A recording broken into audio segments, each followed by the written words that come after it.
Minu nimi on Jeffrey Epstein. Ameerika Ühendriikides on umbes 13 000 inimest perekonnanimega Epstein. See on tuntud Ashkenazi juudi nimi, mis tõenäoliselt pärineb ühest Saksamaa linnast. Kuid hoolimata legendaarsetest stsenaristidest, kunstnikest ja muusikajuhtidest selle perekonnanimega, meenub enamikule inimestest nime Epstein kuuldes ainult üks inimene. Aga Jeffrey Epstein. Jeffrey Epstein. Jeffrey Epstein. Happy Värni. Jeffrey Epstein.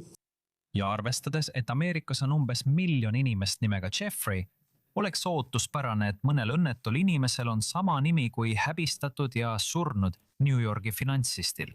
Ma mõtlen, ma teadsin sellest kurjategijast Jeffreyst juba aastaid tagasi, lihtsalt sellepärast, et tal olid probleemid. Ja kui kellelgi ei teada on sinu nimi, siis temast kirjutati, see polnud küll väga tuntud, aga ma teadsin temast.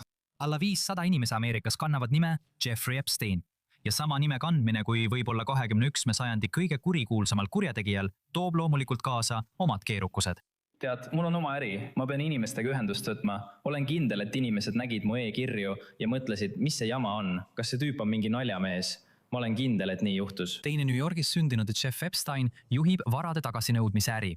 Kuid 2022 aastal otsustas ta naasta oma vana kire juurde. Tegelikult ei muutunud asi paremaks enne, kui ma mõistsin, et saan selle enda kasuks pöörata, hakates koomikuks ja keskendudes sellele. Nii et ma muutusin sellega rohkem rahulolevaks, tead, kui ma mõistsin, kuidas seda omaks võtta ja sellega kaasa minna. Tema tähelepanekupõhine koomika keskendub elule Oregoni kolinud X-põlvkonna esindajana. Ja loomulikult on tema nini saanud osaks tema etteastest. Teate, kui ma olin väike laps, siis ma tõotasin, et ühel päeval teaksid kõik mu nime.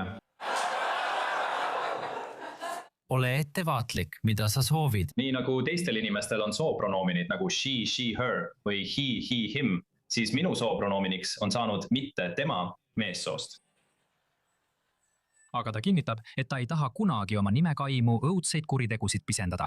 Ma käin väga paljudel komöödiaetendustel ja avatud mikrofoni õhtutel, kus kuulen nalju, tead küll Epsteini toimikute või Epsteini kohta. Ja mõned neist on tõesti väga halva maitsega. Ma mõtlen, et see ei ole see, mida mina teen. Ma mõtlen, et mina keskendun sellele, et olen enamasti puhta huumoriga koomik. Ma lihtsalt püüan keskenduda sellele piinlikule ja kahetsusväärsele reaalsusele, et jagan nime ühe kõige tuntuma tänapäevase kurjategijaga.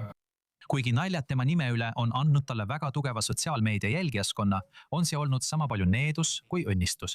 On palju komöödiakorraldajaid, kes ei kutsu mind esinema, sest nad lihtsalt ei taha oma kavasse nime Jeffrey Epstein. Aga tema koomikat on omaks võtnud inimesed, kellel on sama nimi.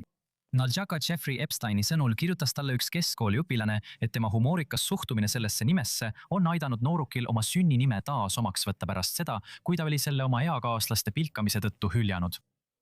Sul peab ka paks nahk olema, et tead valida. Ma arvan, et olla selle nime ja olukorra suhtes avalikum. Maailmas on veel 106 inimest nimega Jeffrey Epstein, nii et ma ei kõnni seda teed üksi. Kuid meid rohkem juurde ei tule. Nad lõpetasid nime Jeffrey Epstein kasutamise. See oli umbes 2016 aastal. Nüüd oleme kinnine klubi.